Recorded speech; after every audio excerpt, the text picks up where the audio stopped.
Guys, napaiba na naman yung trabaho natin ngayon. Mag-assemble tayo ng bunk bed. Ito yung instruction nya. Ayan. Assembly instruction. Kasi ito yung mga screws, bolt and screws. Kasi yung mga accessories nya yan. Ayan. Tsaka ito. Tsaka ito pa. Ayan, isa-isayin natin assemble yan. Umpisahan na natin. Umpisa na tayo. Sa dami ng accessories nito. Mabutin tayo ng hapon dito isang araw. Guys, napuno natin itong poste nya. Yung pinaka babang frame. Wala tayong stand ng cellphone. Ikutan na natin tayo mga bolt.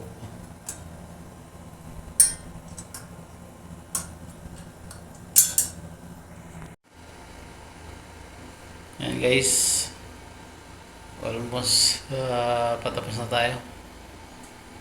Nakatayo na yung 6 na poste. Dami pang ikakapit natin. Ayan. Dami pa. Ayan guys, tapos na natin ma-assemble itong bunk bed or double deck. Ayan na. Ang ganda. Tibay.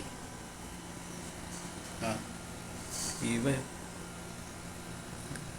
Hindi ko lang alam kung magkano bili ng mayari dito. Matibay. Mukhang mamahalin to. May design pa. Wala na lang kulang. Foam na lang kulang dito. Yan. Foam. Ganda din ang unit nito.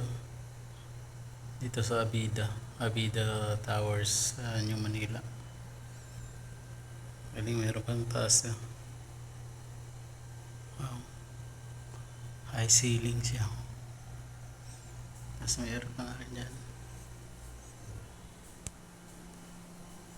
Yung lababo niya. Yung pinaka ano niya. Living area at saka dining area.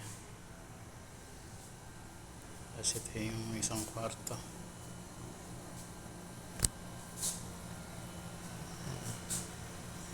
Aircon na. Kasi ito yung CR. Yan, yung CR niya.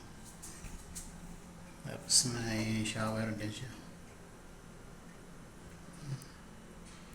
Tapos paket tayo destas.